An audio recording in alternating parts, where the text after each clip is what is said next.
two things. I can confirm the Cambridge trials will definitely be on 8:30 on Monday night, and this time we might give you the answer off the back of the break. Le Sol. Le Sol. There you go. Tony Stratford. There you go.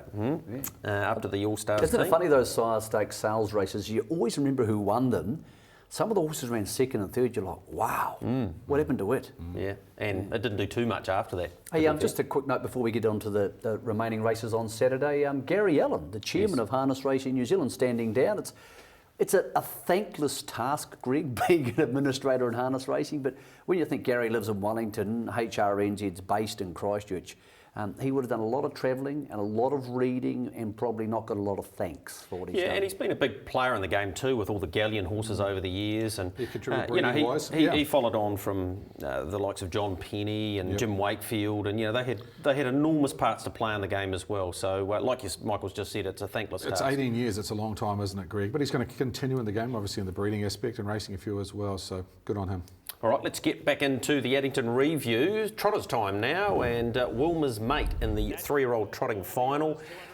Look, she was just too good, Michael. There's a couple perhaps not going as well as what they were 2 and 3 months ago, but she went as well as what she normally does. Yeah, she's a problem child, isn't she? I mean, you saw her warm up and she had a sweat patch along the side of her rump and stuff. So, look, we'll hear from Davey Butt after the race. Clearly, she's not at her absolute peak, but good enough. The wind, Conan Bridge, Winner Shark came again to run third. David, talk us through the run you got back at the start. Was that always your intention off the gate? Yeah, just sort of let her take her time. There was only 6 in it, so she's always going to be close enough. And just put her in it later on, halfway through the race, and trot up straight good. How did she track today compared to what she has in the past?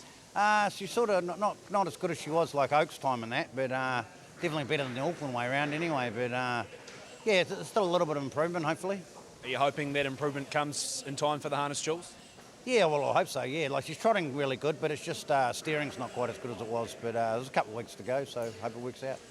Look, she's won 8 from 19 now, and over 130,000. So good on Richard Cornelius there. I thought he's like the win. Good, Conan Bridge. He just has not got better from 2 to 3. And I know that sounds harsh, but that's what I believe. 2-year-old trotters, sometimes they don't go on to make good 3-year-olds. So Conan Bridge is just going probably at about 50% of what he was last season, Greg. But this wasn't a stellar field, to be honest. He's like the win backed up a day later, Greg. Conan Bridge, Fear. A couple of them had a gallop. There was only 5 in it. And it was 20,000 less than what they're going to race in the Jewels. Can she be a player in the Jewels? Absolutely. I think she's a very quick mare.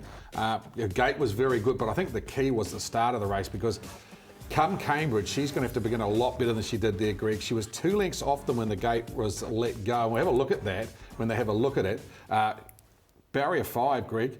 Look at the start. She's nowhere near the start. Yeah, and the problem is she can be a little bit funny in the score up, and Davey has to hold on to it. But you can't do that at Cambridge. That is a problem at Cambridge. I think we've seen this crop, the 2-year-olds from last season, usurped by clearly Marcoola. There's no doubt about that. Highgate's out of play. She's gone. We'll see her later on.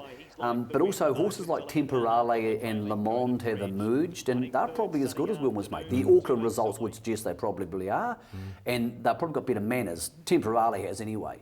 I'd rather be on Temporale to get to the lead and be a hard horse for Marcoola to beat at Cambridge than Wilma's Mate. She just doesn't do enough right for me. And one thing about Cambridge is horses who don't do things right aren't going to be winning. What it shows to me, and when we have a look at that Jewels market very shortly, is Marcoola's here and the rest are here. And when we have a look at that market, Greg, I think there's 2 or 3 that are coming through. I think Temporale is one, but I actually had something on Le Monde a couple of days ago, because I reckon his run was equally as good. Yeah, he had a gallop early on the other night. What do we make of Masandai? Because she looked terrible early in the season. She's obviously been good in the last month, but Galloped at Forbury the other night, nothing to do with that standing start, obviously, but look, she can't beat Marcoola, and Wilma's Mate's faster, and Le Monde and Temporale are racing well.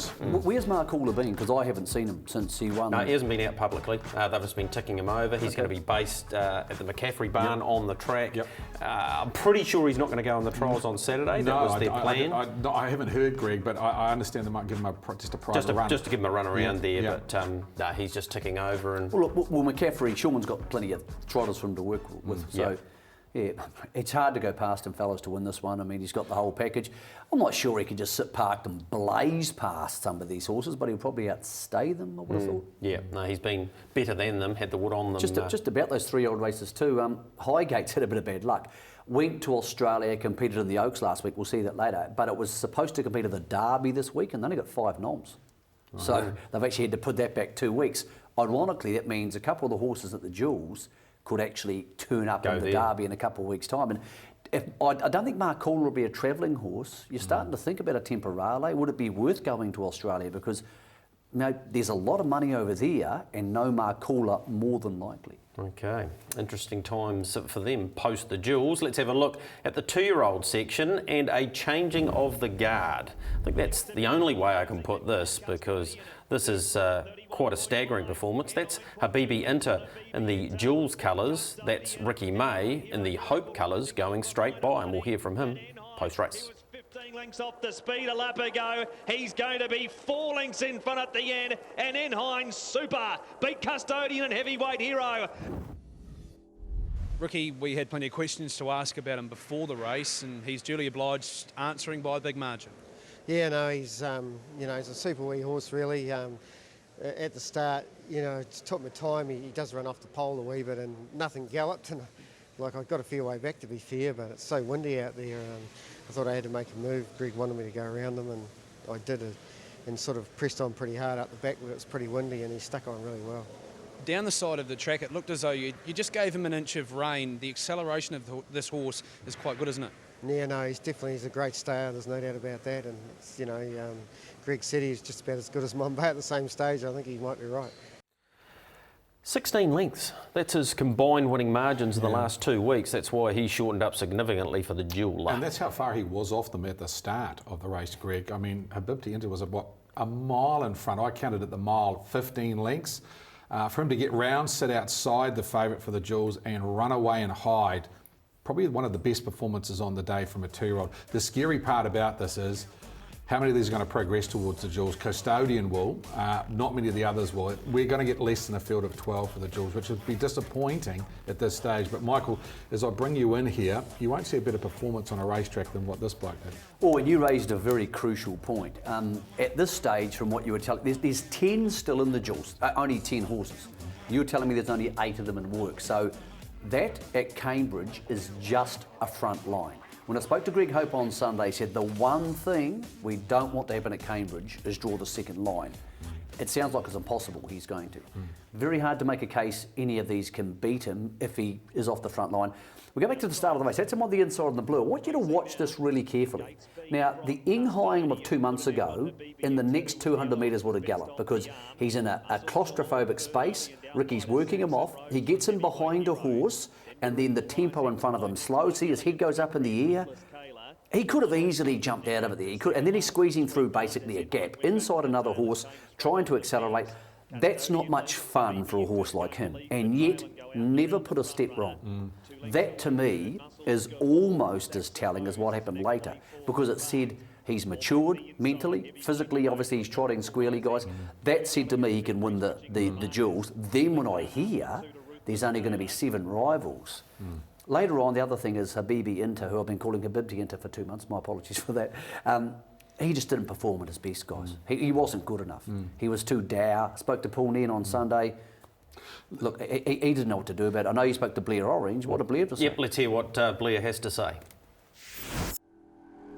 Blair, you're beaten by quite a long way. What's your assessment of the race with Habibi Inter? Yeah, look, he got a perfect run in transit, Matt, and we can't come up too many excuses, but he just never felt that good the whole way. He's generally feels a bit better than what he was today out there. So Paul will rectify the problem and onwards and upwards. Harness Jules in sight. If he was at his best on Jules Day, he'd be competitive, wouldn't he? Yeah, and saying that he's going to have to be at his best because, it's Greg's Hope's horse has just got better and better, and, you've got to respect it at a hell of a lot. So, if you're any bit of not at 100, there's no way you'll beat Greg's one. And he wasn't. He wasn't at 100. No. Enhine was very good, but by the same token, he was poor by his other standards. Well, it's 10 days to the Jewels. It's a lot to do in those 10 days, Greg, to turn that margin round. And as I said, if we get 8 to 10 runners, and that's possibly what we're going to get, it really doesn't matter whether Greg and Nina Hope run it draws because he drew the worst spot there and was clearly too good for them. Interesting, I want to ask you about Custodian. I understand he's going to Mark Purdens now. Yep. I'm not expecting a huge dramatic improvement that he can win the Jewels, but he's going to be a horse that's got great gate speed. We saw in that race that he's your early leader. favourites do something wrong? Is he the big chance He's of the, doing he's the something one right? that could capitalise, Yeah. no question about that at all. He'll be in front because he'll leave quicker than Great anything gate else. speed, yep. Enheim won't be flying off. Obviously, Habibi Inter won't be flying off. Right. So it'll be in front. Therefore, He's he'll a have big part to tradesman-like play. horse, isn't he? Yeah. Would that be the best Yeah, quote from I him? think so. I think Cambridge a mile's perfect. That's his ideal trip. He's nippy. He's going to head offshore, but it'd be interesting to see if he improves at all. I wouldn't think he's going to improve a lot, but you're right. He could be in front. Here's the market coming up. Enghine $1.40.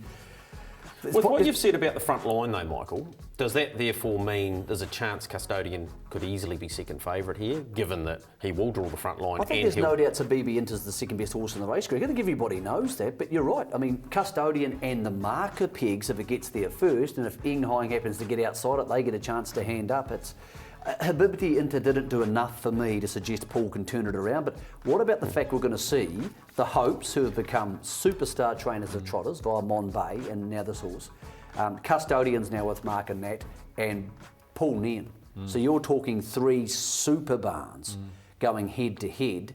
The barrier draws probably matter less than any other And he race. won't be in those Hope colours. He'll be in the Jules Leaders colours now because to he's the gone to lead. the top of the board. So they'll have Mon Bay and, of course, this bloke heading on towards. I know we're Saturday. talking a lot about the Jules, but very sorry to hear about the sad demise of Wesley Silcox. A horrible lightning storm, strike, wasn't you were it? saying. Yeah, that's right. That's a tragedy. I mean, Won 8 or 12, didn't he? he was, Yeah, he was a very good horse. Robert Yeah. Duntrade, yeah. Just talking about odds. Marcoola $1.40 in a capacity field, Enghime $1.40 in an 8-horse field.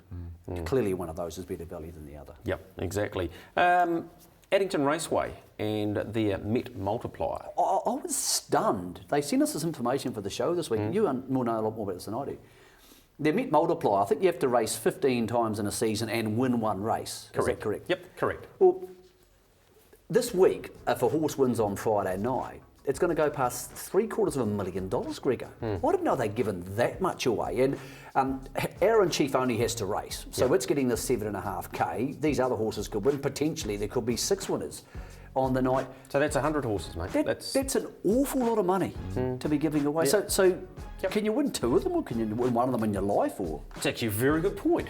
I don't know. I'll find that out and relay that information on Friday night. it's one of those. We talk a lot about bonus schemes, and the Alexandra Park bonus scheme seems to get a lot more hype than the Met multiplier. And I I think suppose when 100 horses have won it, it becomes almost a fait accompli. It's almost normal, but gee, that's a lot of money which goes to people who probably, a lot of these horses aren't in the biggest stable. I think they can only win one, but Well, I know at Auckland they can only win one. Yeah. So I presume it's Yeah, based I think they are. on the Addington system. So I'd suggest it probably is one. But what it does do is it keeps horses in work a lot longer because they've got something to aim at. Yep, good on them. Well done to the Met. All right, we're going to take a short break. When we come back, there's a horse called Buster who did the business on Saturday.